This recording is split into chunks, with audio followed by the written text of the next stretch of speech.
2 years ago, he completely wrecked my heart and like changed me.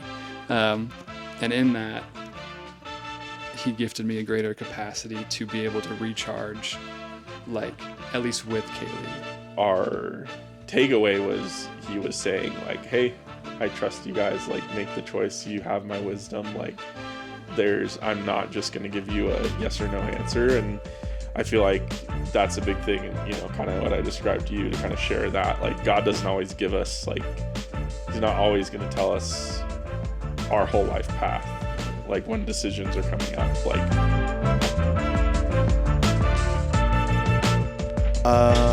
Welcome back, everyone, to the Rod Pod. My mom and I, Gina Rodriguez's faith-based podcast, family pod. Obviously, she's not here with me today, so I have a very special person next to me, and I'll let you introduce yourself with name, relationship status, and what you had for breakfast. Okay. My name's Jake. I am married to my wonderful wife, Mariah. We are in the same marriage small group together with Anna and Anthony.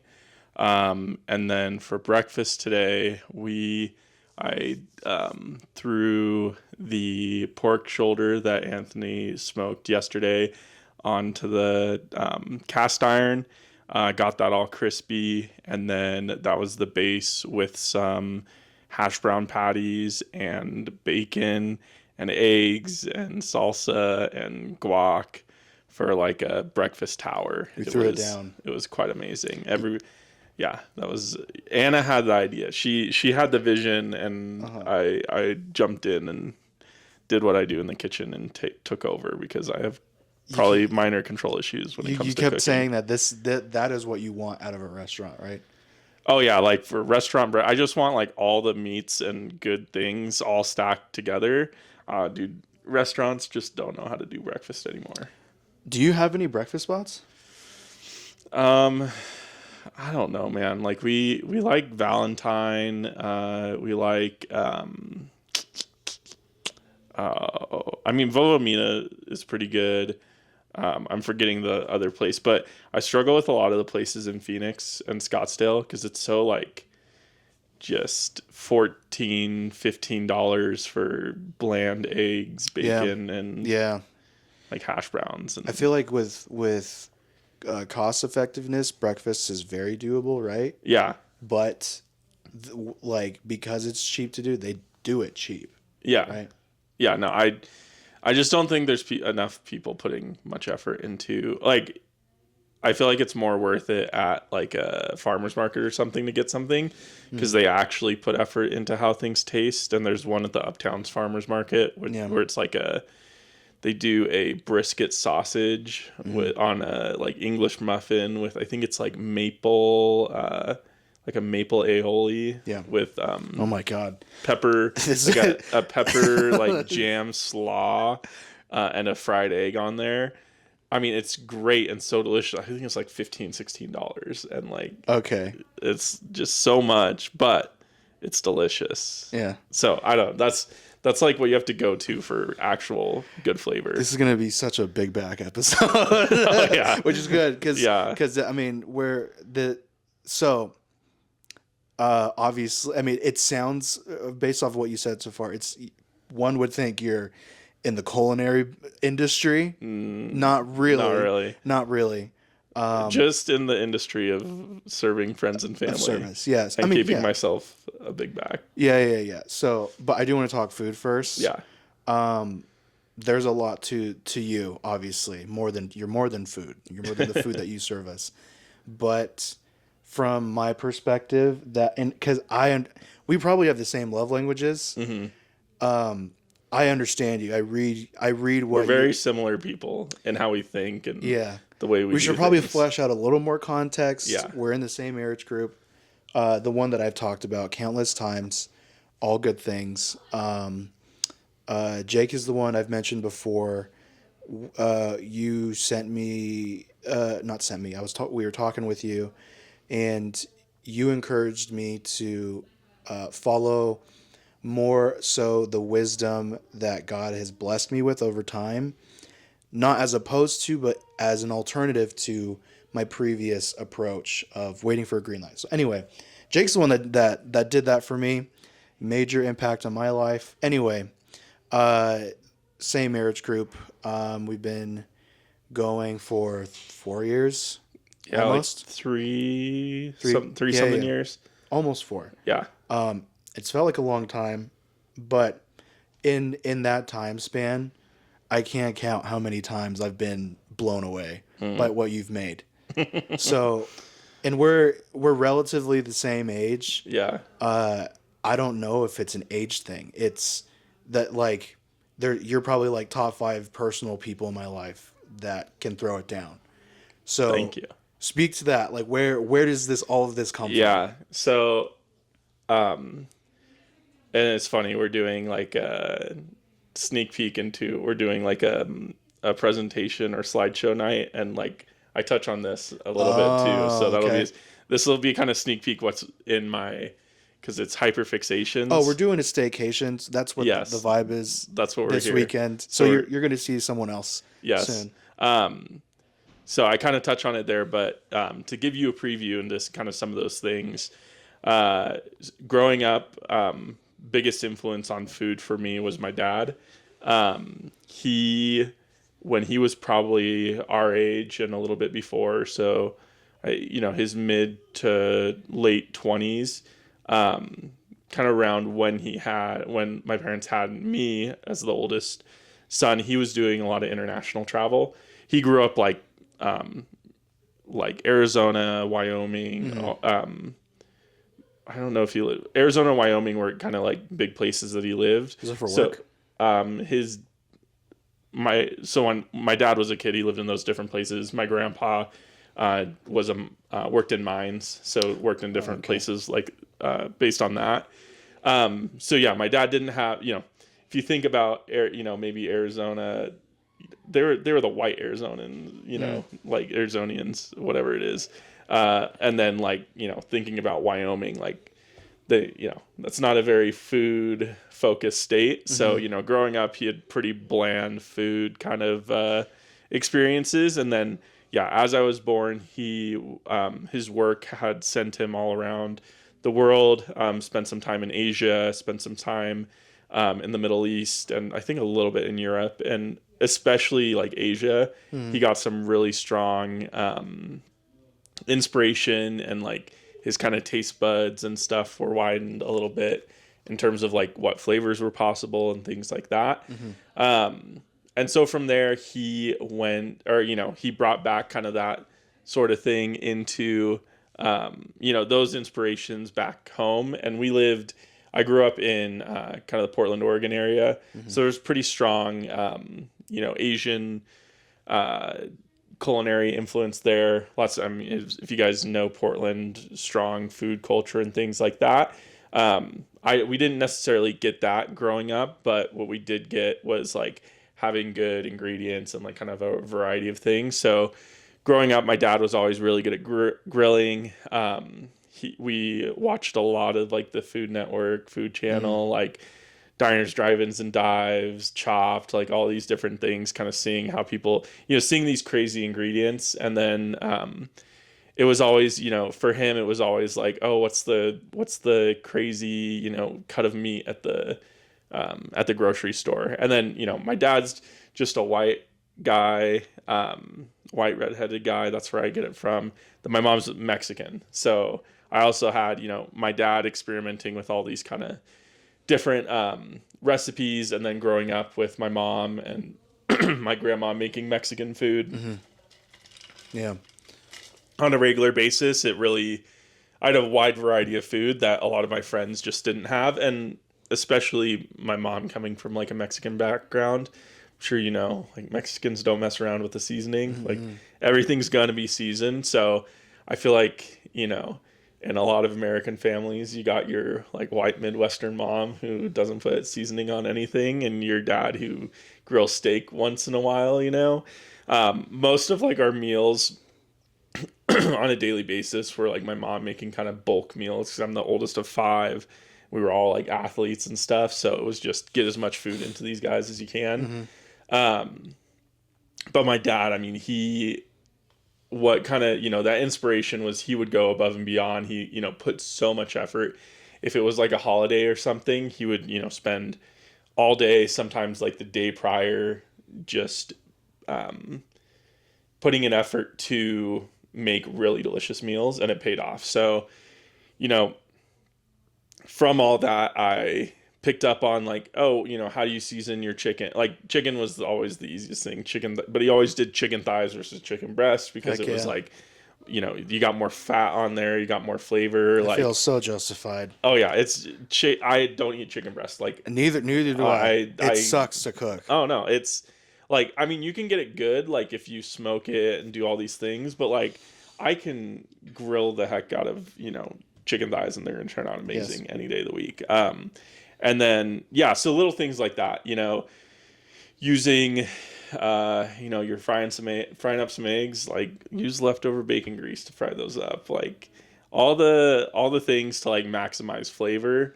And then like just ingredients and like cooking, whatchamacallit, not strategies, but anyway, like he always also invested into the tools. He has he has a Traeger. Mm-hmm. He's always had kind of a smoker kind of setup, and so that's like one of the first things I bought when we, finally had a space where we could get one, and that's in college. So like lived there, grew up, didn't really cook because my parents always just cooked all our meals, and then went off to college and was like known with all our roommates as like the guy who makes bomb food, and like we had like 7 of us living in one house, and every now and then the one of the guys who lived there, his parents owned the house, so they would come into town and bring food and stuff, or like host dinners, and I'd always be jumping on the grill and helping out cooking stuff, and started to pick up some recipes here and there, and then like through COVID, started experimenting with like different, even more recipes. Mariah and I really love going out and trying, new restaurants, like good restaurants, things that we've heard about. This week in particular, it seems like you got wild with it.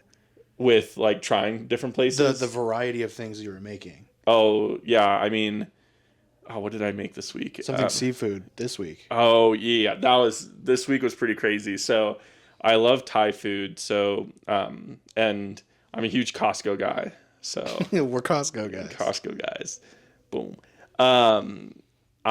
Their Dungeness crab was like $15 off, like a thing. Okay. So it was like, originally $50 for like $35. I couldn't pass it up. Yeah. But I knew I wanted to do it like Thai style. Mm-hmm. So I did, we went to H Mart, did a little trip for that. That was fun. We got some like crazy snacks and all that. H Mart, for you guys who don't know, is like a big, I think like predominantly like Korean grocery store chain that's kind of all over the place. I've never been. It's very fun. I want to get into like some of their seafood because they've got some crazy stuff. Anyway, I digress. Picked up like shrimp paste, crab paste, more curry paste.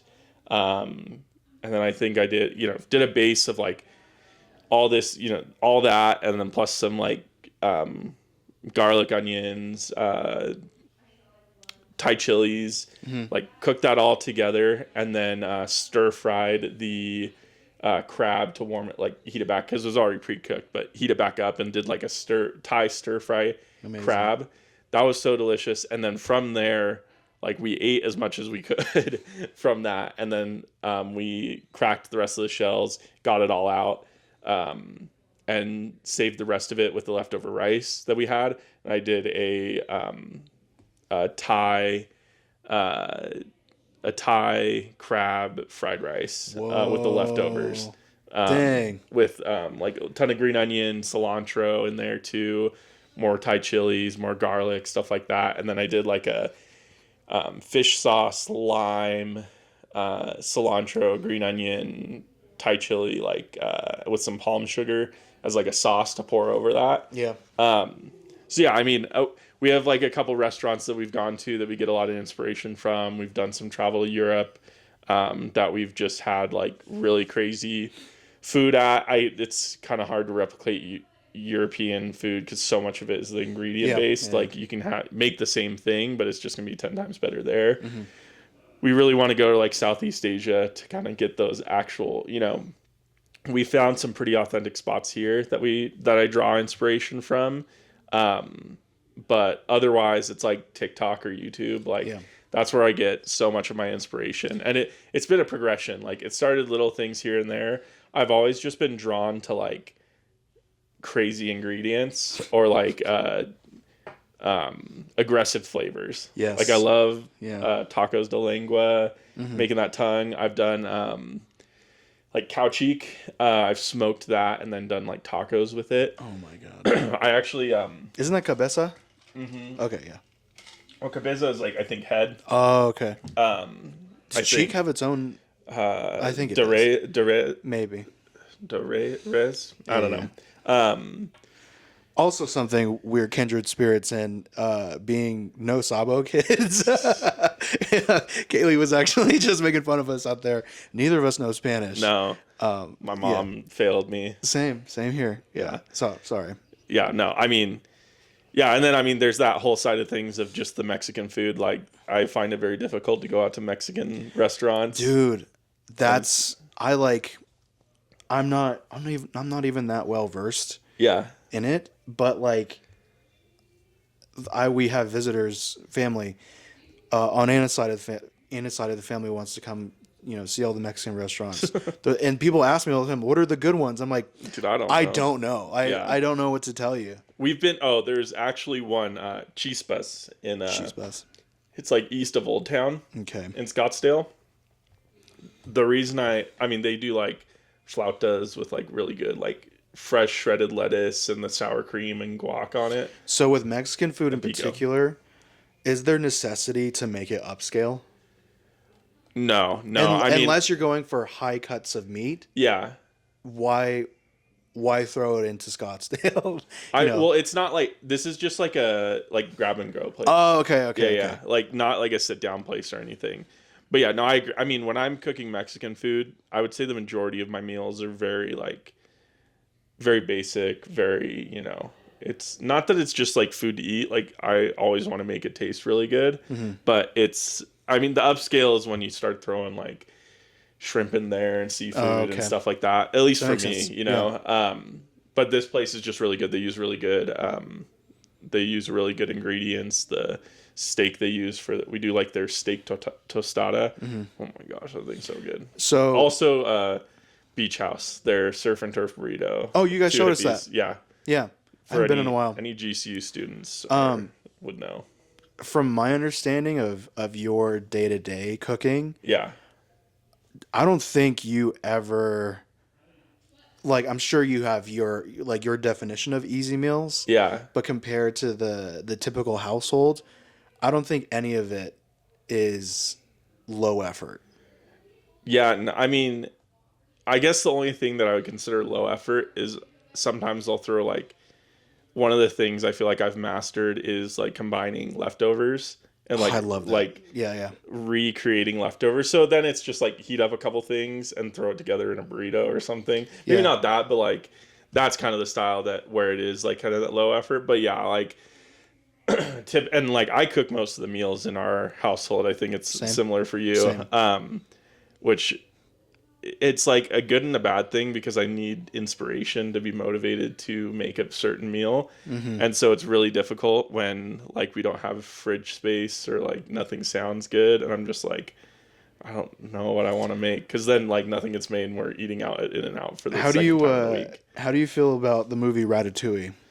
I love the movie Ratatouille. Of course. Yeah. It's such a classic. Yeah. I think, I don't know. I think a big part of it is of cooking and getting good at it is exposure and combining flavors and figuring out it takes time too and you're gonna mess up, but I'm the type of person where if I mess up food I'm so mad about it. If a recipe doesn't turn out I'm this is a waste. Why did I put all this effort even though I've never done I expect something the first time I do it to be perfect. How often are you experimenting with anyone other than Mariah? Food-wise? With food. With food. Pause, bro. That's crazy. I mean, I'd say like, it just depends. Like I think, like in seasons of our life where we're not as busy, we'll have people over like on a weekly basis. Mm-hmm. Lately, it's been like kind of once a month type of thing. Yeah. But, yeah, I mean, it just depends on how busy we are, what capacity I have to make, to make a big meal if people are coming over versus just going to buy some Costco pizzas. So what is that to you? Not growing up, being in a house full of, you said 5-7 other people, you being the main cook, you cook. When we're all together, we're all looking to you. Yeah. Automatically, marriage group stuff. Everyone is excited for what you're pulling through. Large gathering. You guys are very social. Yeah. You're the one that's filling all the bellies. Mm-hmm. So what is that for you? Yeah. I mean, for me, it's like, Because you're a busy guy. yeah, I feel like I'm always like, I don't know if it's a need to, like, I don't know where the motivation comes from sometimes. Like, I think, it is a love language for me of showing people that I, care about them. Also a little bit, it's like affirming when people are like, oh my gosh, this food is so good, Yes. Like, Yeah. I'll take the, ego stroke a little bit of like, yeah, I did cook good food. The difference, I don't know if you would identify. For me, I spent 10 hours on that pork shoulder. All the compliments I still didn't like completely accept. 100%. I'm like, they probably are just making me feel better. If I know there's something I don't like about something, Yeah. and people are still complimenting it, Yeah. I'm either like, okay, either you don't know what tastes good, Yeah. or Yeah. you're just saying it. Yeah. But like, I mean, so, I don't know. Some people's, I'm very pretentious at this, or not pretentious, but picky in terms of like, I have like a scale, right? Like, I feel like a lot of people with food, there's like this bar of the food they eat every day, right? And then anything past that is just like a thumbs up, For me, it's like the food I eat every day, the food that it's like, maybe going out to eat where it's like, pretty good. Food that's like eating out that I'm like, all right, this is a special thing I want to go to. And then like kind of in there is like, that meal that I make that just, it took me all day and then it hits so hard. Dude, like there's tiers to it for me. Yeah. And so like, I think sometimes like, that's kind of where the pickiness comes from of like, if I feel like I'm putting this all day effort into something and it's like not there, it's not an equivalent of like where I expect that meal to be. Yeah. It's like it turns out to be like, I could have done this in an hour if I, if I just, went with a simpler route. That's when I'm like disappointed in something, Yeah. But, or like a restaurant, right? If you go to what feels like a special restaurant and it's like, I could have made this better at home and then I paid $150-$200 for this meal. I'm like, this is crazy. But I feel like that's why it's tough for us to explore. We have like a solid rotation of places that we go to. I feel like at this point. In town, yeah. And you've been all over the country. Yeah, all over the country.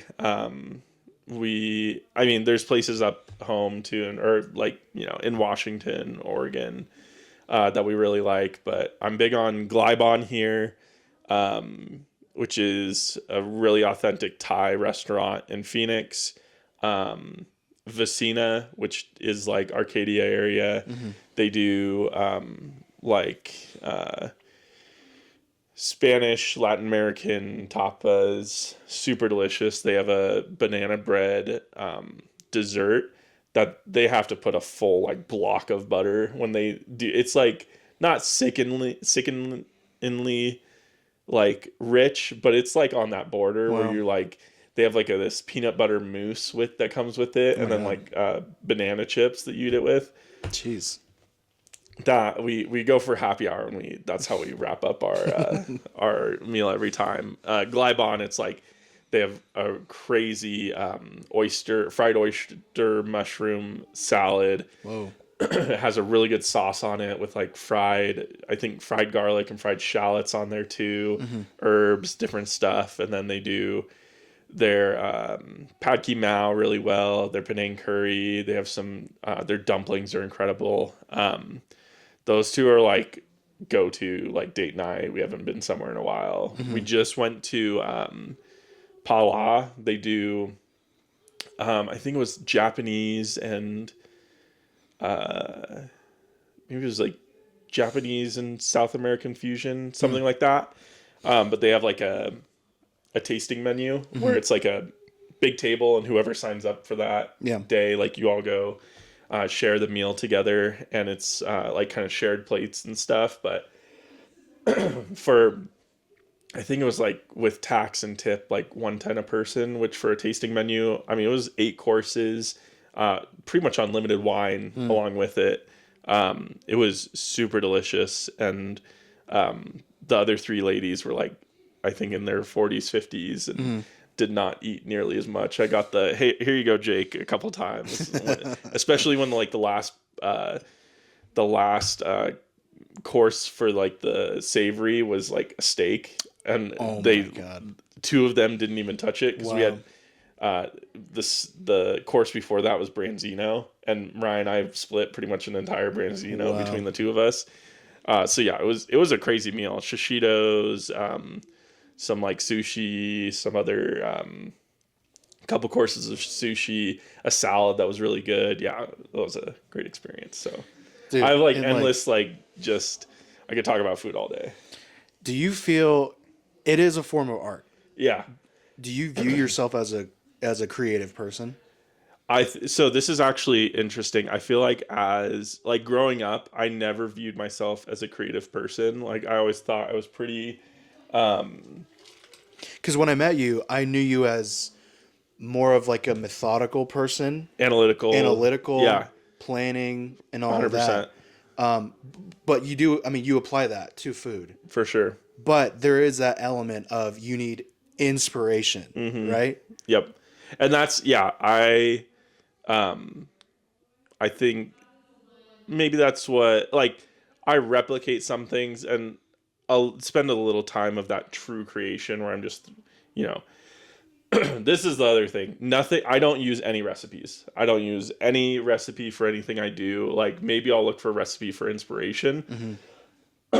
But nothing I make is like, I might follow, like I'll watch a TikTok, but I'm not following how much they're doing. Like I'll put like the same things in there, but I'm not doing amounts. I don't trust how much people put in things. It's all by look and by smell and by taste. Like, so yeah, I mean, I'd say I'm way more of a creative person than I ever gave myself credit for.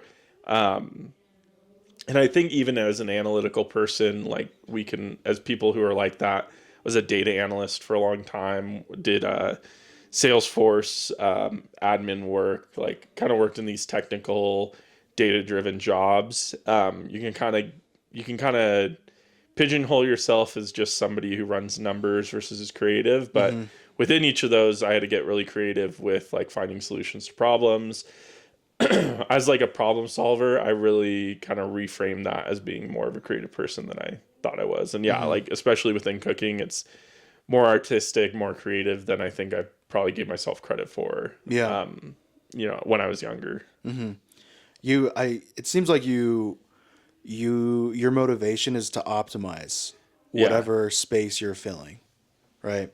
Do you want to speak on your business venture? I'd love to. Okay. Yeah. Have at it. So, I've always been a very, like growing up, my dad was very encouraging, like be an entrepreneur, like start your own business, but he kind of left it at that and never really followed through with like any other, like, or he would like show me like, the things he was interested in, which was like wholesaling houses or like, he started a mortgage company right before the 2008 crash. Oh my gosh. So that's some Burchett family lore.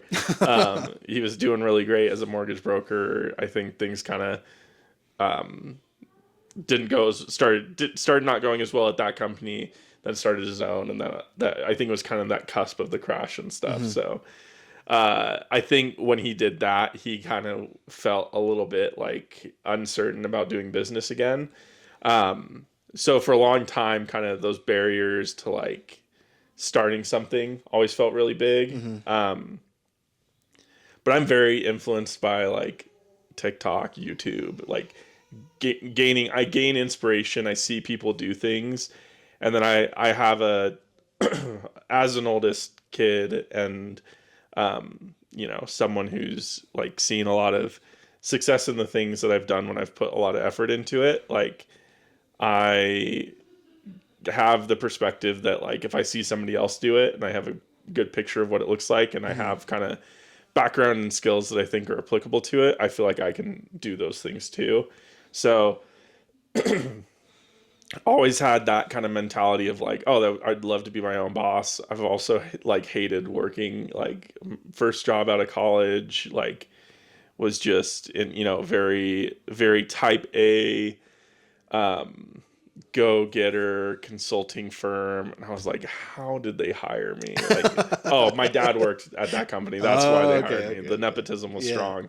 I mean, I definitely knew what I was doing. I could do the job and I did it, I did it well. Of course. But I just like, I did not like the power dynamics. I didn't like the dynamic of like working harder to try to chase a raise when like, if I, if I just didn't work this hard and put the effort into something else, like maybe I could make more money with that.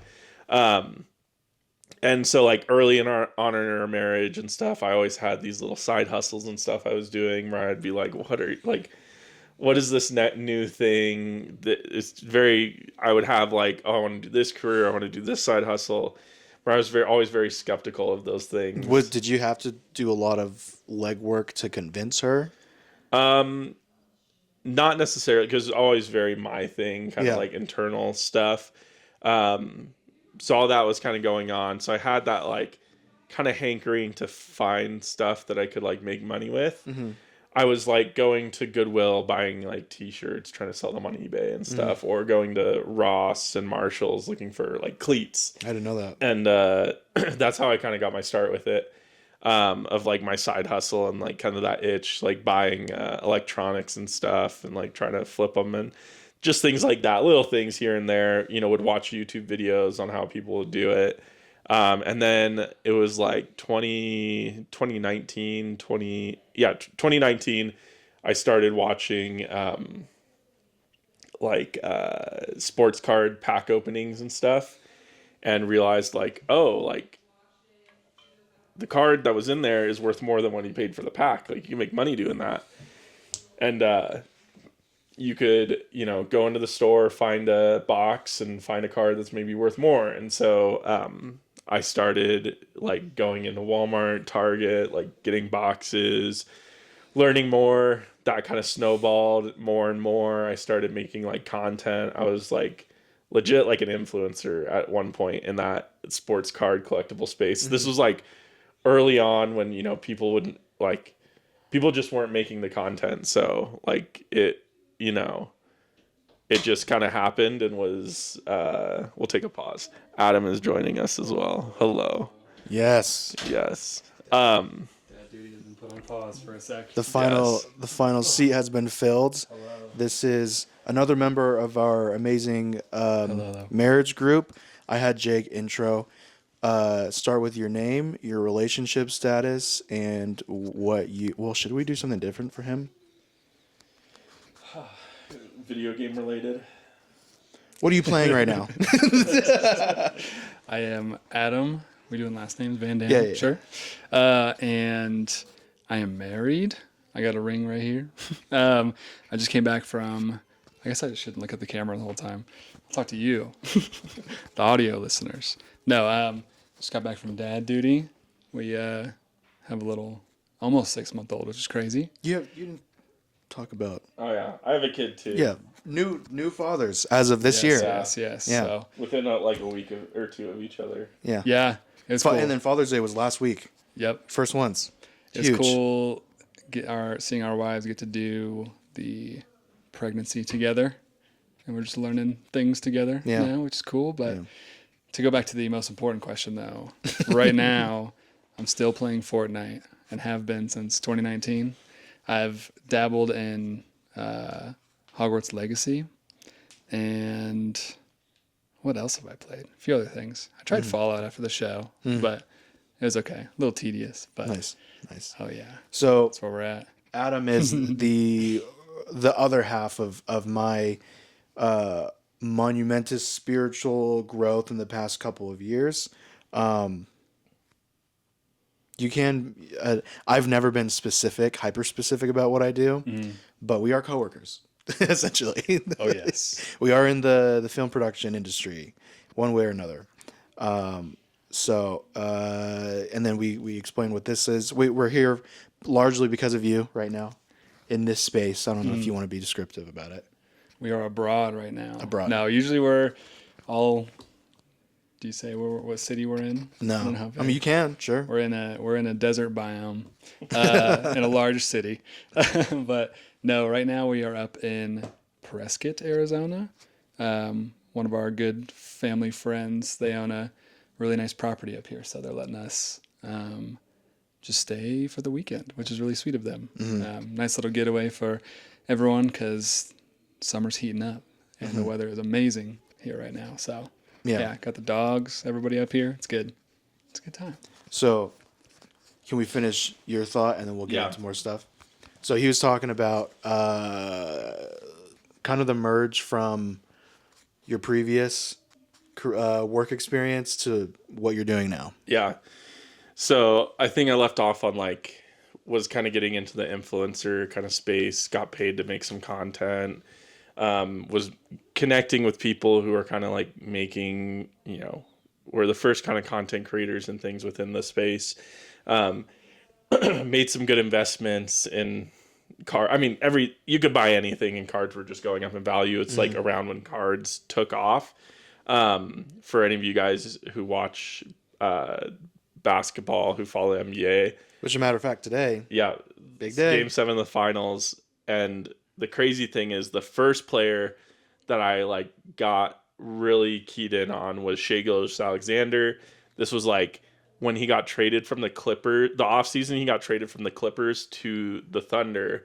I looked at his stats, I watched highlights. I was like, dang, he's a rookie playing on a team with some stars in the Clippers, starting in the playoffs, averaging 10 something, and he just got traded to a team where he's gonna be the top option. I was all over his stuff, and what is it, 6 years later he just won MVP. We'll see if he wins the finals and finals MVP this year. Full circle for you today. Full circle for me today. Well, hopefully it turns out better than the last game because I was pretty mad about that.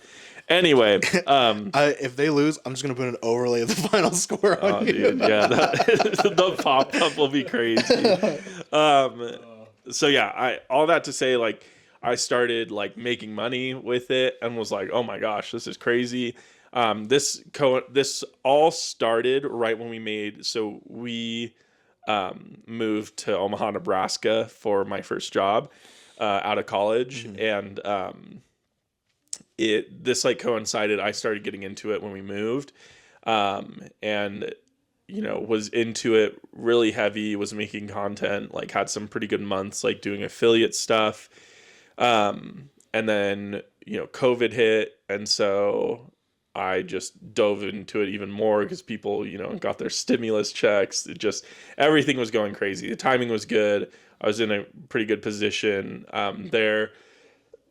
And, we decided to move back to Washington, where we're originally from, move back with family. I was still working that job, just doing it remote. And then I was, doing this card stuff too.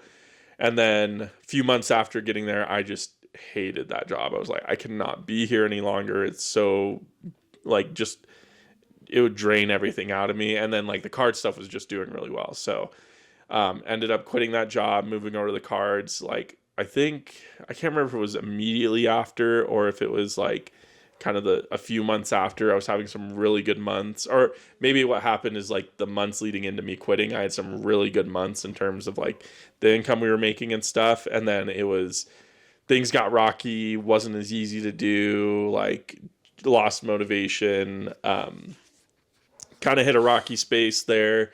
Probably mentally wasn't doing my best. Like we moved up from Omaha, which was practically reopened, to Washington, which was one of the most shut down places. It was like the most restrictions of any state in the country is what we moved back into. Going Is this from right like, out of 2020?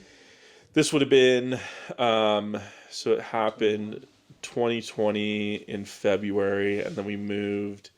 We were only in Omaha for like a year, so we moved back up to Washington, I want to say in like July or something. So it's been like July of 2020. Crazy that Omaha opened up that quick. They were like, no masks, you're good. Washington, it was like, you got dirty looks going like to, or Portland, we're Vancouver, so it was like Portland, Oregon border. Just people would despise you if you even were like, I'm trying to keep you in business. And they looked like you were the worst person in the world for being out and about. Anyway, seasonal depression, all that fun stuff. Jeez.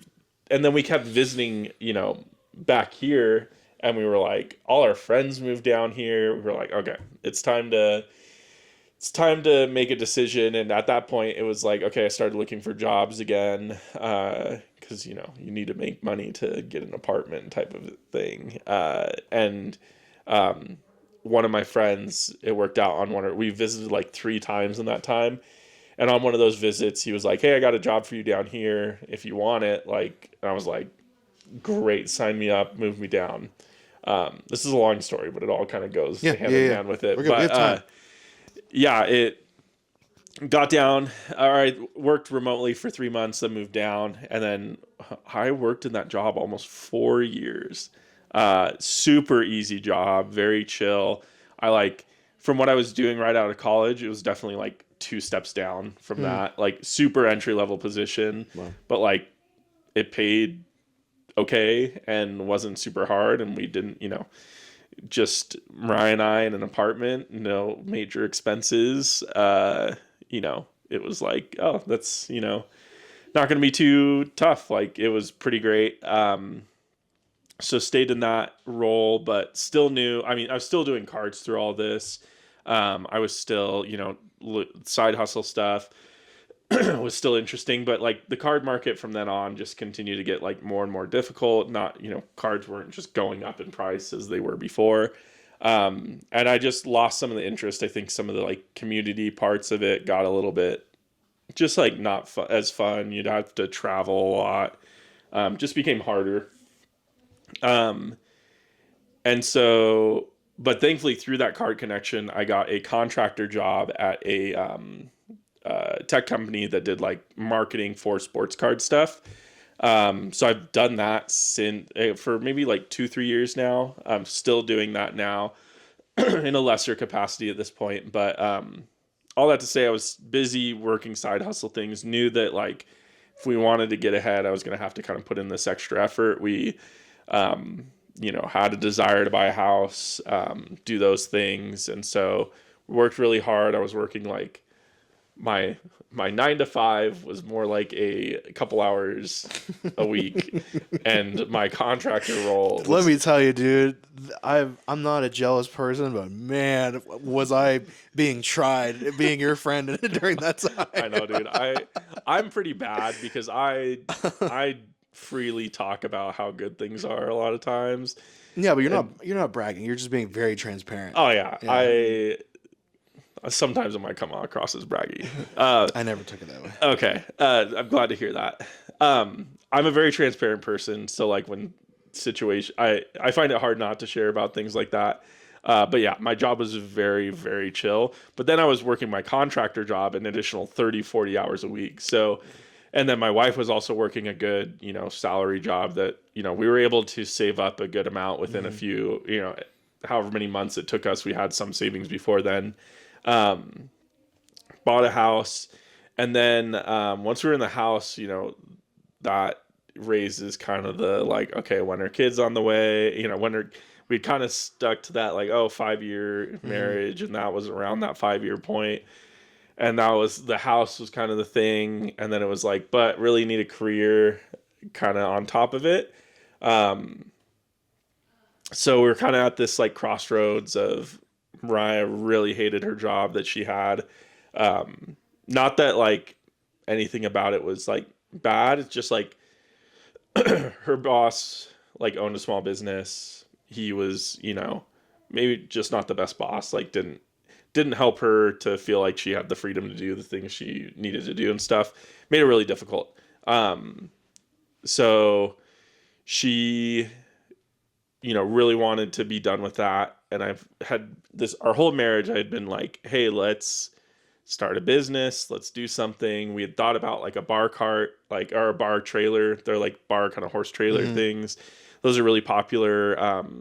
Glad we didn't end up doing one just because they are so popular. Like there's so many of them. And she had worked a lot in coffee. So that was always kind of there and kind of back of mind. And she had come across some people who did kind of a coaching program for coffee carts. And so we had gotten into the house. We were kind of like, had thrown around the idea lightly before then. So we got into our house in like August. And then over that like kind of fall, we kind of talked about it and stuff. And then she decided like, okay, it's time to quit my job. We're going to go we're going to get into this coaching program. We're going to start our coffee cart. Jumped into that at the beginning of last year. So that would have been beginning of 2024. She quit her job as a legal assistant and went over to working part-time as a nanny and a barista. She got like retrained as a barista, started getting the ball rolling on some of the coffee cart things, and started building that out. Kind of in that time frame, we got pregnant with she got pregnant.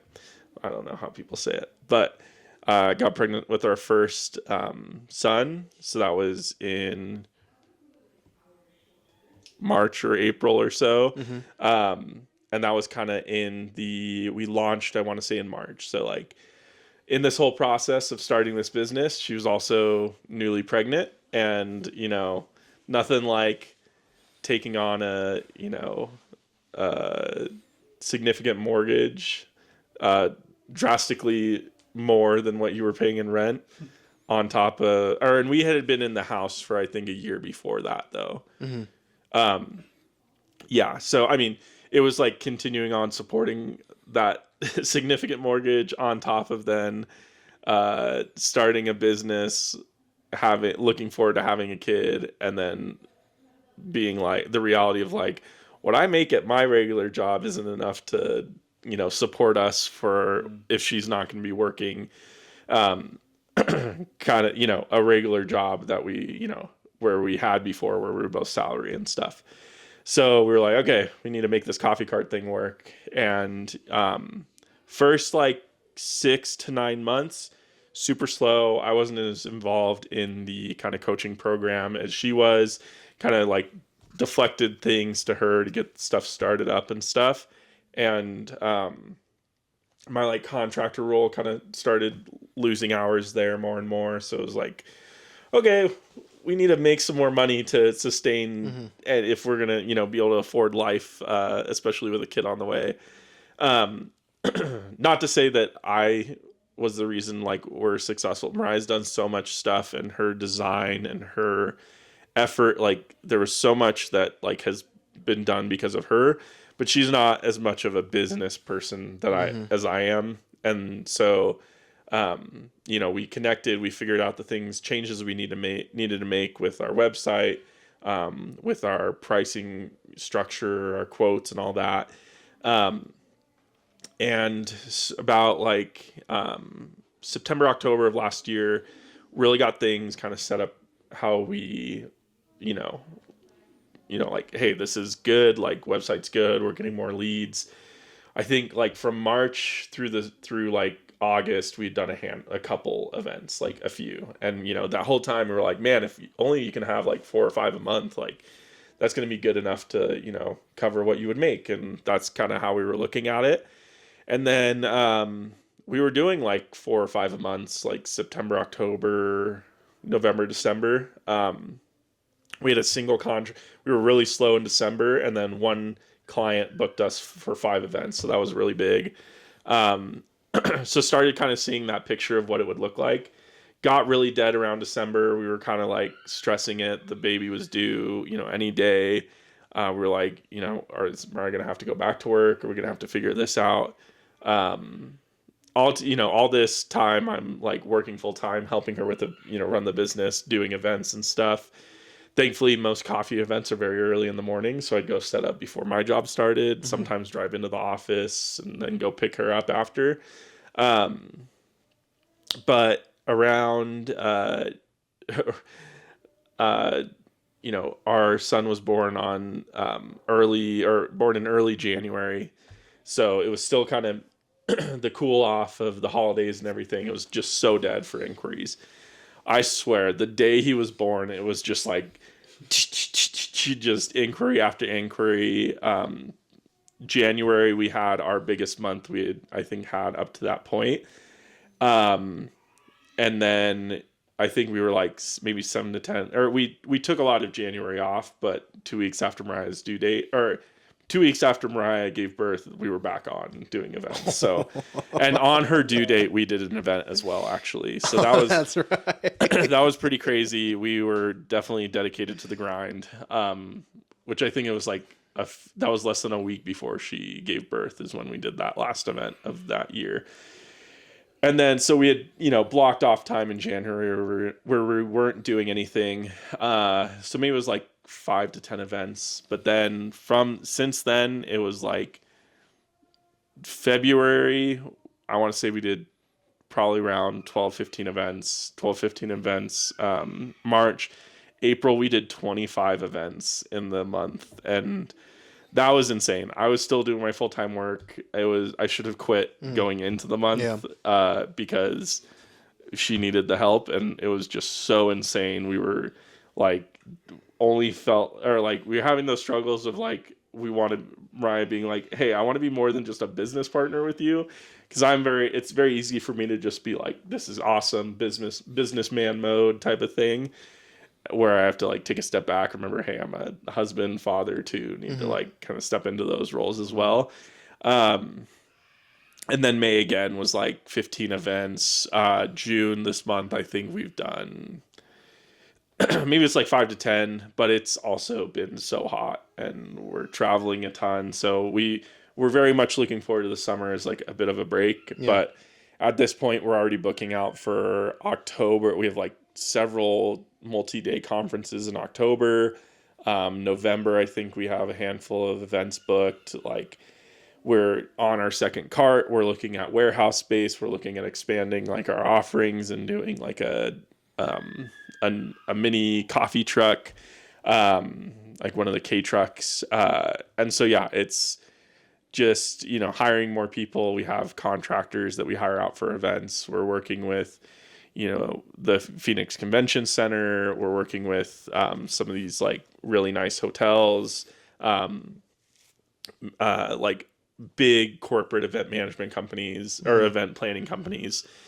And it's just, gone way further than I could have ever imagined within a very short period. Within our first 2 months of this year, we made as much as we did all of last year. Wow. And in a single month, we made the same amount in a single month as all that we did last year. So, in like revenue, but it's been, so crazy, such a blessing from God. Mm-hmm. When you think about it, like a lot of our business is based on SEO, and a lot of our inquiries are based on SEO. And that's just a magical world of, I don't know what's going on here. So every quote or, inquiry that comes through feels like a blessing from God of like, or connection, or just continued like snowballing of like, we did free events for some people. And that's, that's at this point, like what would have been maybe a couple $1,000s in free events, in what we would, it only cost us probably, hundreds of dollars or whatever. What cost us maybe a few $100s has netted, contracts like 10 times what, effort we put into those. So yeah, it's really crazy. Have seen some crazy growth. I decided to move full time into the business, did that at the end of April. And yeah, other than having to pay for health insurance on our own, and like having, those busy months we had were great, but then like we had to have our roof replaced. We had to replace the pump and pool filter for our pool. My car's AC stopped working. We had to get a new dishwasher. Like it was just like, I think 1 month we had like $10,000 to $20,000 in bills pop up. Just, my gosh. Coinciding thankfully with God blessing us with good income coming those, months around then. But yeah, like we were catching up on times where we weren't making as much too. So it's just been this kind of roller coaster. Never have felt like I've relied on God more kind of especially prior to having Levi be born, and then seeing those influx of inquiries and deals come through. It was like, what are we going to do, God? Like, we trust you. We know felt like he was saying, I got you. And just could not imagine that it would be what it is now. So it's pretty crazy. I'm like, I want to be the biggest coffee cart company in the state and want to be at every conference and have, some high aspirations for it. And the next kind of step 2 is like helping friends. One of my passions is helping friends like come up with business ideas or help scale businesses. And I need to jump into that a bit more an official capacity. I presented my a business plan idea to Anna that she can do. We might do it. I think see. she could do it. I think she'd kill it. So I'm just obsessed with helping people, because it's like, I think one of the main takeaways I had was the life that, I aspired for a certain type of life that wasn't very like, I really didn't like the 9 to 5. I thought like for me at least, it felt limiting. I wanted to kind of live. I've never really felt like I fit into the mold of like 9 to 5. I don't like listening to people telling me what to do, and feeling like there's no additional compensation for the additional effort I put into. It's very demotivating for me.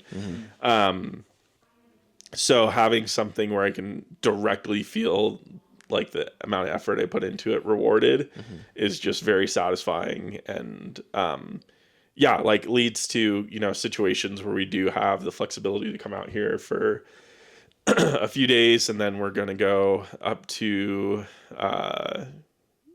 where are we going? Montana and Idaho over the 4th of July, and then back up to Washington for a couple weeks over the summer.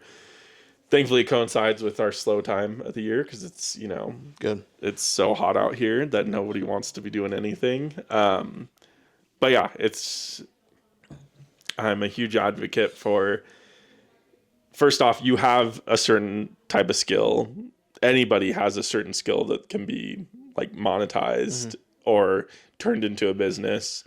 And then that too, sometimes there are ways to get over the hump of like, I feel like our generation, we were quote unquote dealt a bad hand in terms of timing. But I think it's easier now than it ever has been to start something and have it be successful to where you can get over that hump.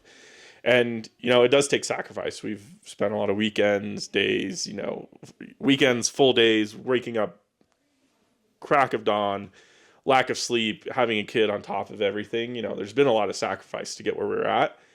But if you do put in that effort, you do make those sacrifices, and you do kind of gain that knowledge, like you can get over that hump and kind of achieve that life you want to. If you think outside of the box. Because I think, for our parents, get a 9 to 5, work your way up, late 20s, maybe even earlier if you've got a really good job, like you can buy a house, have a bunch of kids, won't matter, like get your college degree, you'll be all set with that. And I just don't think that's the reality for most people now, especially if you want to get to a place where If you want to have kids and then want to have, your wife stay home, like it's tough to do on one person's salary. And it's, like just the reality that, we live in. And so, yeah, all that to say, I'm a huge proponent of starting your own thing, or at least finding something on the side, or kind of thinking outside of the box when it comes to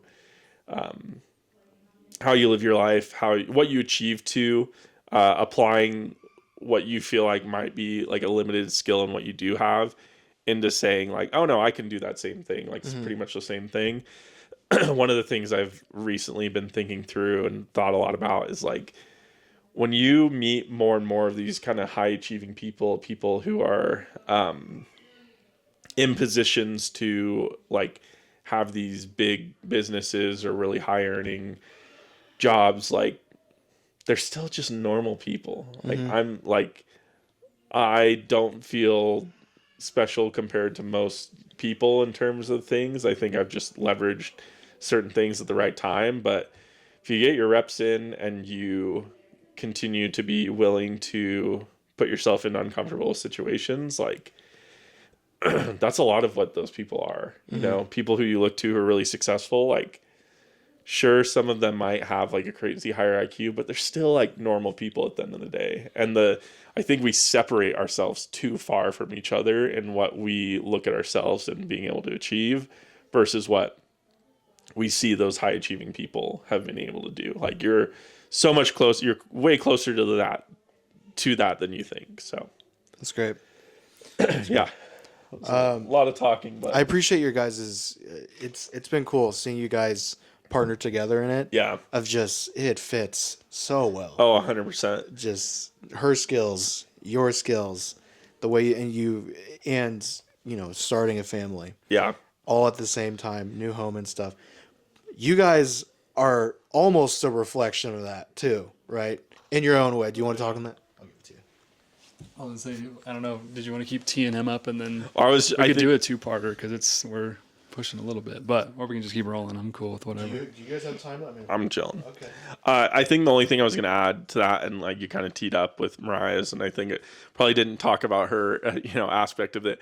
It is so nice to run a business with your significant other in terms of, especially if you're people who work or who in your relationship, you kind of, fit each other's weaknesses with your strengths. Yeah. Because we've had a few, in the catering world, a lot can go wrong. You can forget something important, especially for us because it's a, machine. You're bringing a cafe into somewhere, you forget one thing, something can go wrong. But because it's always been us two, like she's really good with details. I'm really good with like the kind of communication, thinking through questions we might need to ask. Our contacts and stuff, like we've been able to avoid having like really bad mistakes we've done over 100 events at this point, and we haven't had a single one where we've had to issue a refund or really apologize for anything. Like everything, we've had some like a little bit of machine issues, but outside of that, like that's the worst thing that's ever happened. And then we fixed it immediately and got going like 10 minutes later. So it's a huge testament to how amazing it is to be able to work with a spouse in a job or in a side hustle or something like that. Oh, his turn. Oh, you can. Oh, I was gonna say I'm horrible on camera or on hot mic, so you might have to tee me up a little bit. Well, or probably. How are you similar? How are you different? I mean, because you guys had kids within a week of each other, so at the very least, it's the biggest similarity. I think what's great, like just listening to like your guys' life. I mean, obviously experiencing it too, and seeing like being on similar trajectories. Like I think I've noticed that Kaylee and I are more on the like, I guess, play it safe route of like we have some ventures and stuff like we have thought about, but I think right when we had our baby, we like kind of paused. And we're in the boat of like, Kaylee never thought that she loves working. She loves the corporate structure, you could say. So she never thought she would like question wanting to maybe stay home. And she is now kind of like, she has no plans, but it's kind of something in the back of her mind of like, maybe I would want to stay home. Like, she was kind of shaken with that identity of like, what could my, like, just feeling a different sensation of like, I guess I don't maybe want to work forever. And so that is something that has kind of hit me equally, where we both work. We're in the creative field, like marketing, and I do video. She does graphic design. So we're very like privileged to, she works full time from home. And I'm like hybrid, you could say. Like my office is home, but I go in for video shoots when they're scheduled. But, as like, where am I going with this? Like sometimes I feel bad that, or I'll have some kind of like I'll beat myself up a little bit that I like am working a job that I love, but I'm not doing a job that like could provide fully for the homestead, We couldn't survive on just my income. So right now it's just a joint effort. And we do have a side business that's good income, but that's solely just going to savings. So we're able to live off of like our full-time salaries and do just fine. But our side business is like, it's not enough to like, it's not enough for her to go like quit her day to day. So yeah, as far as that's just the work aspect of things. But how else are we parallel? Let's see. I think that what? A new home? Considerably new home? New home. We just hit past 3 years back in November. Whoa. So it's crazy. But we're in like a new build. So we're like, we have so many projects we want to do. I'm far from being a handyman. So I've been trying to learn a lot of YouTube. But yeah, home upkeep, and we both have dogs, which is fun. And then what else? I don't know. There's definitely more, but there is a departure. Yeah. I think the biggest difference I felt when you were sharing your story and just in all of our conversations is hearing your guys' day to day in life like stresses me out. Like, oh yeah, I'll hear you guys. You're like, yeah, we went to Tucson this morning, and then we're at a dinner. We're meeting some friends tonight. Like, yeah, and it's we have a full weekend. There's been times where you guys have made effort to see us after a long week. Yeah, long day, and I'm like, I feel honored by you guys making time for us. Yeah, I would say like, I think when I talk about all the business stuff, it sounds like, oh, that's really awesome. Dude, we're actually insane people. Like we do not operate on a normal level. I wish like, and we talk about and get overwhelmed, and it's a very, it's something we have to work through, but I have to remind Mariah, like, dude, we are not people who like clock in, clock out, and then have no, because it feels very overwhelming at times. And I have to remind her like, hey, like, a lot of people, they come home and they just like don't have anything going on, like, and they get to enjoy like not thinking about a business on top of the work you just did all day. When it's like, go do an event, get back on emails, go hang out with friends, and then the next morning go drive 4 hours to Tucson, and then that night prep for another event the next day, type of thing. So yeah, it's like I definitely, you can't.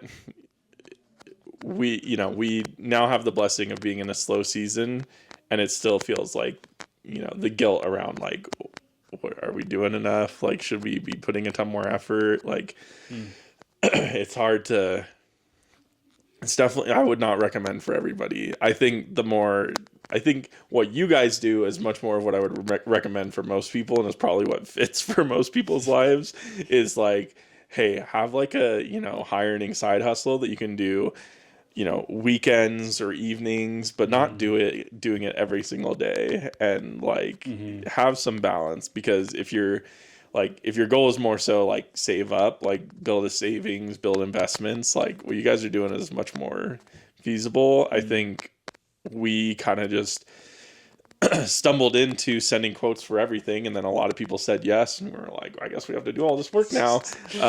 And so that kind of got into the point where it was like, oh, we can do this full time, and I would rather my life look like this than the other way, because I the monotony of like, it's just not, I like different things and variety, and some people do not thrive in those situations, and I don't know that I even thrive in these situations either. It's just like what my mind would prefer. Then so. Well, I think that's where Kaylee and I are like pretty like blessed in the fact of like we do love our like full-time jobs, and so like if either of us was to leave, like it would be hard, like because we've always been of the like, this is where we're high school sweethearts, so we like met in high school, fell in love in high school, and we're like, one thing that was really a big draw to us was just like we both valued like adventure, but one of the biggest things as far as just like life or just living in a society is jobs. Obviously, like you have to have jobs to keep moving. And one thing we both have always aligned on is like we would rather work a job we love than work a job just for like a higher salary. Like there's been times where I'll be in a spiral and I'm like, should I just go get some like tech bro job and try to like see how much money I can make to just provide. But then I realize like I have my mental stability state. I know that I would not have the capacity to go work a job that I dislike. Like obviously I would if I absolutely needed to, but that would completely rob me of being able to love my family well, or just even show up to the Lord. Like, I don't know. So we're very privileged in the roles we landed. And so, yeah, I don't know where I was going with that, but that's kind of where we're at. Yeah. How has it been? Because I've talked at length about you two, but the dynamic of bringing in one of your own into your workplace. Such a like. I'm your coworker now. Yeah, How's yeah, that been? Oh, having you join. Yes, yeah. No, it's been the best. Like seriously, my heart was just so happy when like you called me and you were like, dude, I got it. Like I remember crying, like literally, because just hearing you, like your and Anna's story is one of just like resilience and waiting. So just you and her landing a big win in like the same year or time frame, I think, was just so happy. Like it was so good. Yeah. And so for me, like on my side of things, like it's been so awesome because like you're in there every day. Which like I wish you could have more of like a hybrid schedule, I guess. But no, I like it. It's been nice.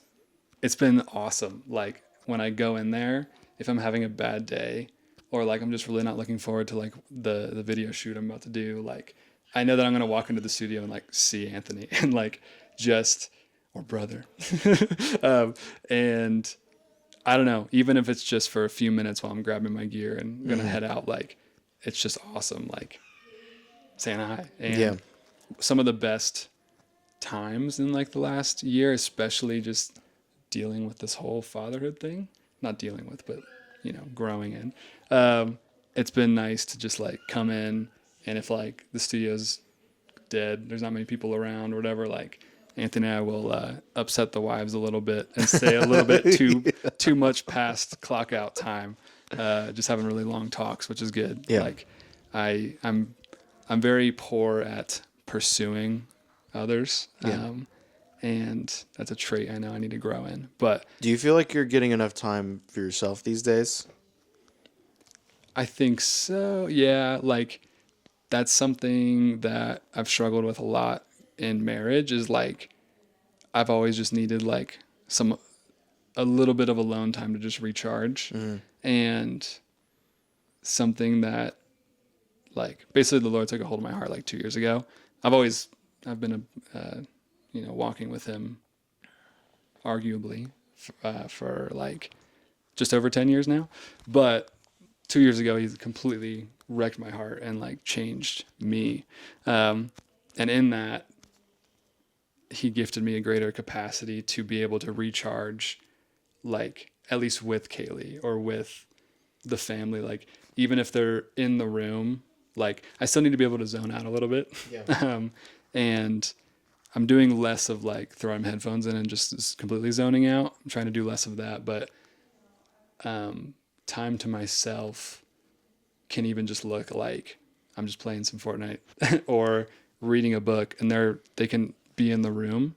But basically I just need to be like mentally off the clock for like a few hours and I'll be all right. Like I'll recharge a little bit. So yeah, I'm trying to get to that spot too where I think I've, since the invention and my sign up for TikTok, and my ever growing love for YouTube, my like recharge time is like just scrolling or watching videos or doing both at the same time. YouTube on the TV, TikTok on the phone. So bad.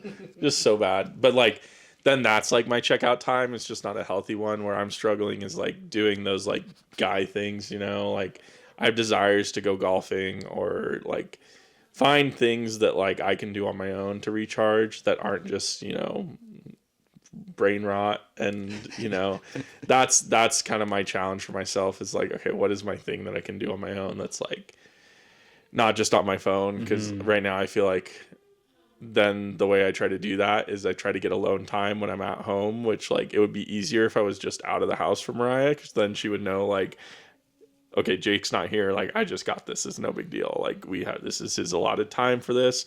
When I'm at home, it's like I unspokenly want my peace of like some undisrupted chill time.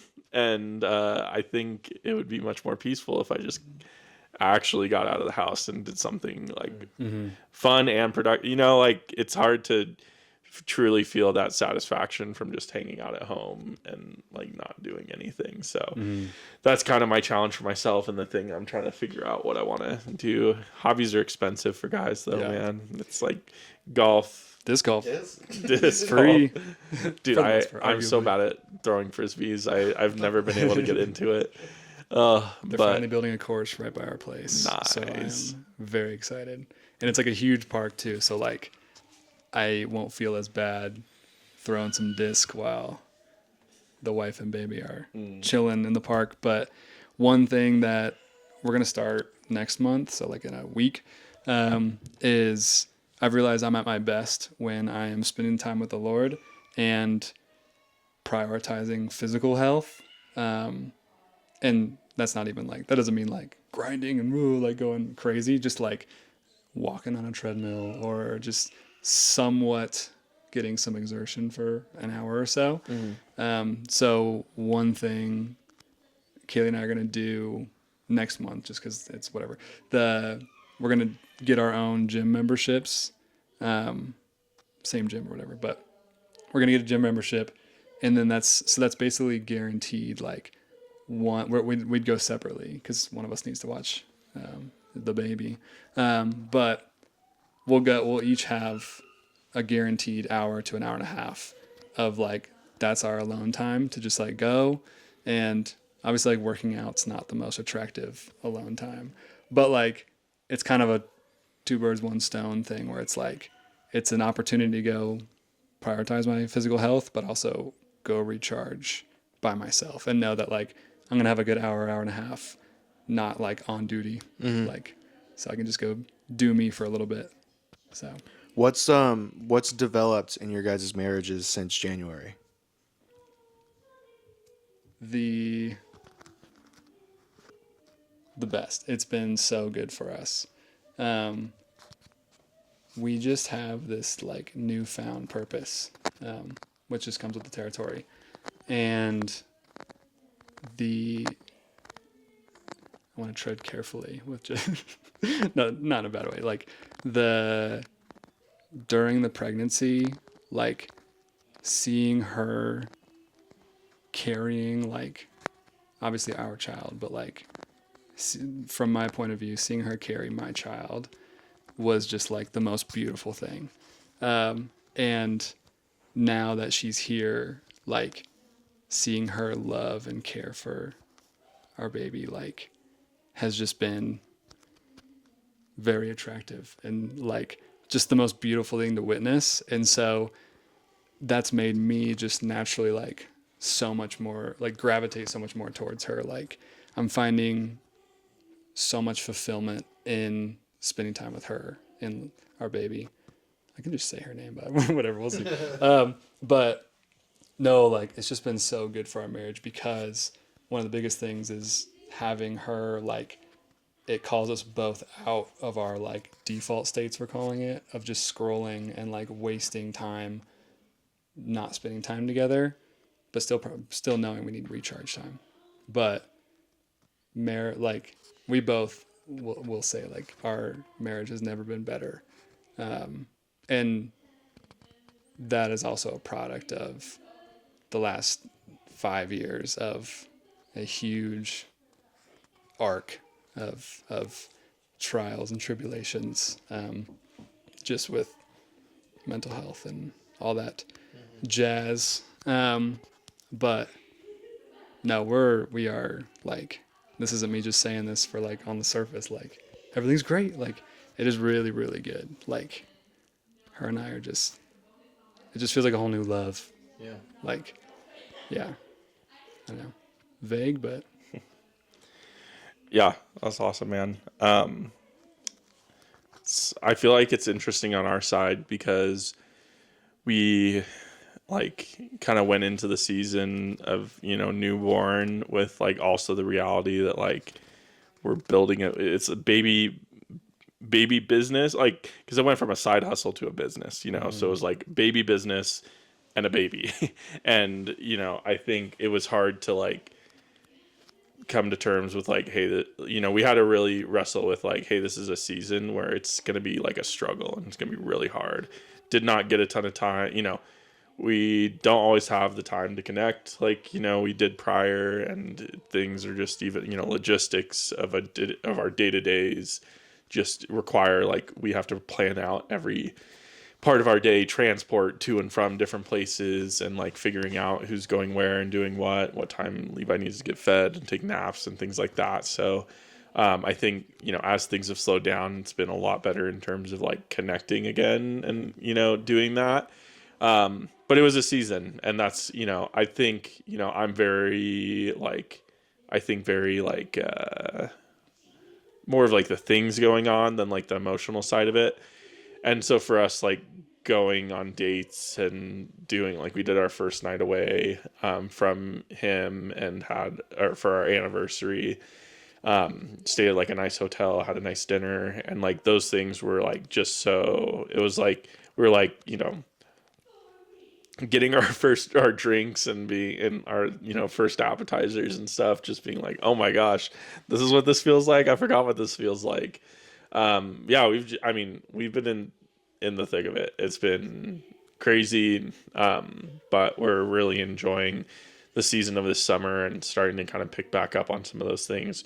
We definitely thrive on taking vacations and like taking big trips. So we have some of those coming up, and we're looking forward to those. But it was definitely a heads down. Like we want to cherish this time, but at the same time, like we haven't been able to get to probably that same level you guys have been, just because it's like I don't haven't had the time to take those step backs and reflect and stuff, and it's not a good thing. It wasn't like necessary. It was necessary to get where we are in the business now. Would I've liked it if it was more manageable? Yes. Like it would have been so much more preferable, would have not, had as much, either conflict or just tough times of like having to just emotionally deal with all the craziness going on too, where it's, less and less time just us when it's, all day, every day going. But, getting on the other side of that, learning good habits, trying to establish things while we have the time so that then when those, seasons kind of come again, we can take a step back and still maintain like those things that do give us life, that do, bring joy in our relationship. And, I'm looking forward to like a warehouse is a big thing. I want a warehouse so bad so that we can just have people go into it, go work and do the things, and us just be able to be like, take a bit of a step back. So it's been, I think I always knew too, like how good of a mom Ryan would be. And not that it's just like, not like it's a side of Mariah I've seen before. She has lots of nieces and nephews. I mean, not to this extent because she just loves and cares for Levi so much, but like I had seen glimpses of it. So like, I think for you guys, you'd spend a lot less time around like babies and stuff too. So like, I'm sure that's like a completely different side of like just seeing, you are kind of seeing more of maybe a different side of Kaylee that you hadn't seen as much before, where for me, I'm like, I've seen kind of the pictures of it. Not that it's any less special. It's just like, it makes sense of like the things you're talking about, because if you haven't seen that before, it's such a special thing to see your wife like cherishing so much a kid. Yeah. Like one of the start of our relationship was that the Lord like put it in both of our hearts she might've been 14 at the time. Like when we first met, I was 15, like put in our hearts that like, you are going to marry each other. Like, and I wasn't in tune with the Lord at all then, like, or whatever, maybe I was, but not to my knowledge. But that scared me. I've just never felt that heavy for somebody, especially that young. But that's a whole nother story. But what I was going to say was, obviously I was dealing with like feeling those emotions of like, why am I feeling this heavy towards her? Like, why am I feeling this call of like, that's going to be my wife? And one of the biggest things I always said to her was like, it was funny. I was just so dumb and immature, but I was like, I don't know if I want to date you, but like, I know that I'm going to marry you. Like, I'm like, you're the kind of woman to marry, And like, that was, all in all, we're married and happy now. The kicker like, why was, aren't you dating me then? Oh yeah. The kicker was that, I ended up going on a mission trip to Panama with her. It was with our church, but joined. I just joined last minute because I just wanted to go on a trip, and then seeing her interact, because she grew up in Ecuador, and so we went to Panama, which is, I don't know, in my ignorance, very similar, you could say, culturally, or just, it's a Spanish-speaking country. So she's fluent, and just seeing her interact with these little kids and play with them and throw them around and singing songs to them and stuff, like, that's when I knew, I'm like, this is going to be my wife. And like, I know she's going to love our kids so well. And so, we haven't had much interaction with kids in general, because we're both sides of our family. We had the first grandchild or niece now. So I don't know. It's been this whole new special, seeing this whole new special side of her. And just, it's beautiful. Nice. Yeah. So we've been going. There's so much more. I almost said a bad word. Content. You guys aren't content to me. You guys are brothers. But there's a lot more wisdom to get from you guys. So I'm gonna wrap it up with asking you both, can you define the legacy that God has built in your spiritual lives thus far? What do you think God has made you to be about?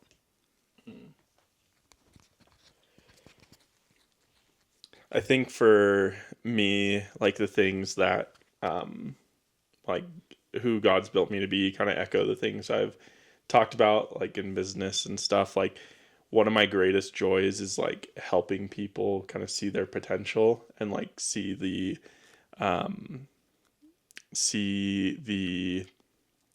opportunities out there to themselves. Like one of the things that pains me a lot is like when people just like have the belief that like there's no opportunity, like in my perspective, like come from very much like that abundance mindset of like, and I see it all the time. Like there's so much out there for people to, so much opportunity out there for people to take hold of. And, yeah, I've known since I was like, or I don't, maybe it was like early on in our marriage or dating and stuff, like before I really even had businesses, an established business to point towards, like I've known that like, oh, I want to help business owners, or I want to help like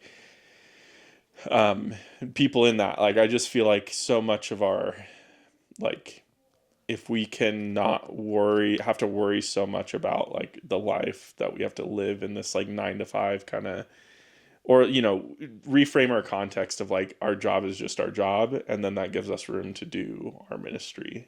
And whether that our ministry is through our job or through something else, like I feel like a lot of people say like, oh, I would do this if I had the time or if I had the resources and things like that. And it's like, okay, what can we do to make that a reality? I love, like, he's blessed me with like the love of like problem solving. So like finding solutions to things, like not kind of giving up quickly. And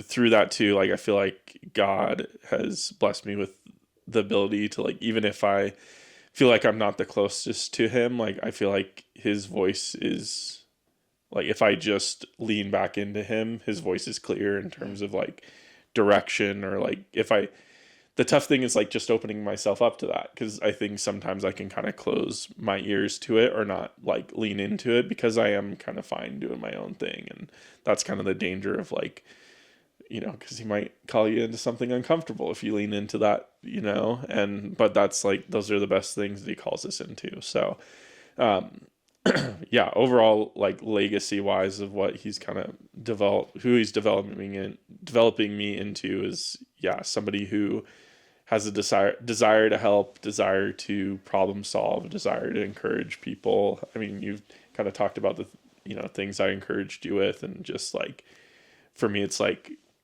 yeah, like for us and like our move back down to Arizona, we prayed like every night, we fasted, like we went really deep into like asking him what he wanted for us. And our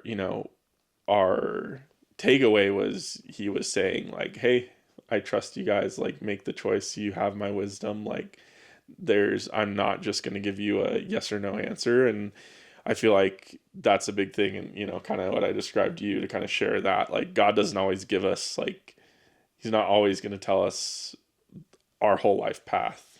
Like when decisions are coming up, like sometimes we have to, look biblically and look into the wisdom that he's given us, and look to the things about our identity that Vegas was free will. Yeah, exactly. 100%. So like, if we're just looking for him to make all our decisions for us, we don't live in that. And especially when it's like two good things to choose from too, you know what I mean? Like if it's a good and a bad thing, I think it's pretty clear in those situations. But when you're unsure and it can be a drastic change on your life, like God does give us a lot of room to make those decisions in wisdom and with how he's taught us. So yeah, I just look to like multiple people I've talked to, multiple friends. Not that I take like I just love seeing like encouragement than like an action like taken from, in part due to some of those encouragements. Obviously, you have to like fruits of your yeah.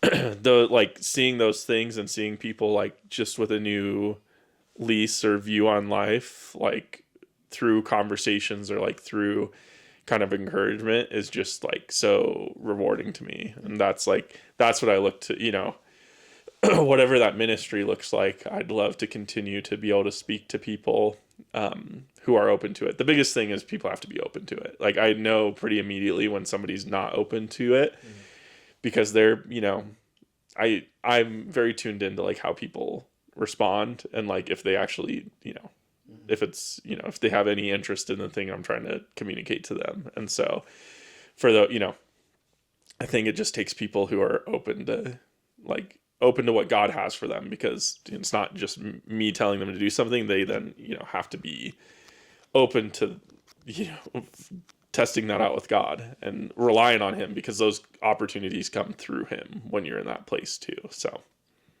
yeah. I like it. Nice. Legacy. I think for me, I'll start with a thesis before I lose it. Is I want to minister to people through vulnerability. I want to I want people to think deeply about their story and find the Lord through that by being vulnerable myself first, unless they're willing to just hit it off the bat and then I can ask them the right questions. But I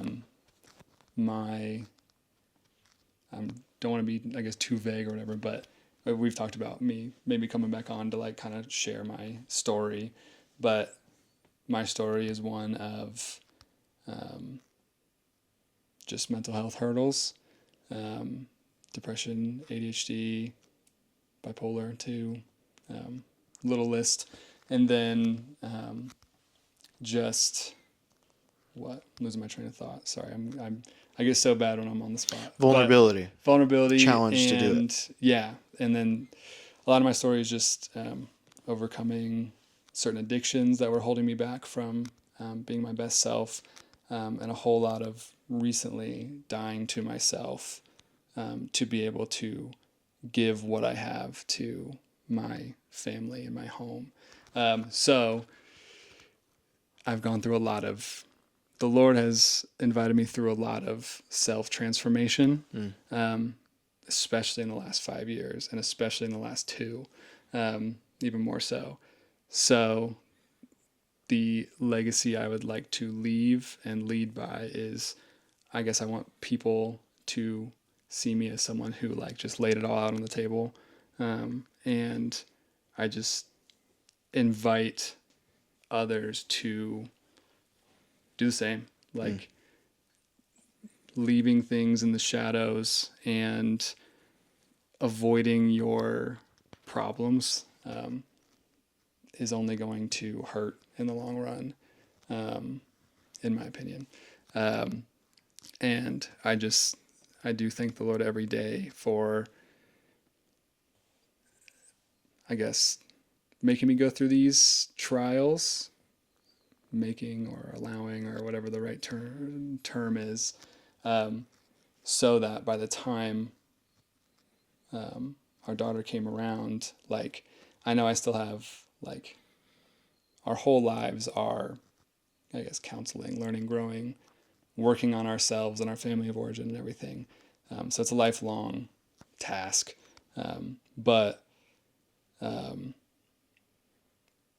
by the time our daughter came around, I was a very much more healthy version of myself. And that's just such a gift, even though the last 5 years have been so hard. It's been I'm seeing the fruit of it now that I'm able to be present and vulnerable. I have the terminology to ask people the right questions, I guess, and I'm kind of going on. But the main thing is, if I'm talking to, whether it's someone my age, younger, older, whoever, I think the Lord's given me the tools to ask the right questions, and just pry people out of their shell that they might be hiding in. And basically one of the biggest drives is just leading with it myself, like not being afraid to just share my story and be vulnerable, because I've had a lot of experiences where if I just lay it all out, obviously not on a first meeting, but just being open and vulnerable and letting, like, I don't try to be a very manly man, I guess. Like I'm I'll show my emotions and sensitive side on my sleeve. And so I try to lead by example and hope that it'll encourage others or make people feel comfortable opening up themselves. I like it. Yeah. Thank you both. Thank you, Anthony. This was, it was a treat. You guys were always on the dock for me. It was a matter of, it took us all going on vacation for us to do this Yes. at the same time. A lot of downtime. It's not going to be the last time you guys hear from them. They are very much, you guys are woven into the fabric of who I am spiritually as an adult man, as a husband, as a father to be one day. We're not pregnant right now. But also there's that too. I didn't touch on, but you guys were integral into mine and Anna's healing. And that was it was a whole journey that couldn't have done without you guys. So, I thank you for that, for your time today. We're going to have a lot of fun later on. So thank you guys for listening. Do you want to promote anything? Any socials, any businesses? Check out Rowena Coffee on Instagram or our website. That is, Rowena Coffee is the name of our coffee cart. For our Arizona residents. Yes, for our Arizona residents. Based in Arizona, we do conferences, weddings, lots of baby showers, first birthdays, man. People have too much money. It is insane. But they're the craziest, most beautiful parties and stuff. So we love all the different stuff we do. But we can kind of do whatever. We do a full espresso bar and it's really fun. And would love to let us know if you inquire from this too. Yes, please. We'll give you a Rod Pod discount. Yeah. I will. Yes. I'll have to encourage the manager, aka my wife, to do a little Rod discount as well. I'm just some schmuck with a camera that shows up. But no, look up, if you will, Van Dam Visuals on the Google machine or Instagram, VANDAM Visuals. We do wedding photo and video. Kaylee is the photographer. I'm the videographer. We try to offer relatively lower prices, competitive prices, because we really try to minister to those who are more on a budget. And so we love to pour into, I guess, those younger couples that are getting their start like we did before. So, and to vouch for both of you guys are industry pros, professionals. And for what you guys offer in terms of billing, it's crazy. So, both parties very, very well. So, thank you. Goodbye. Thank you. Have a good night. Bye-bye.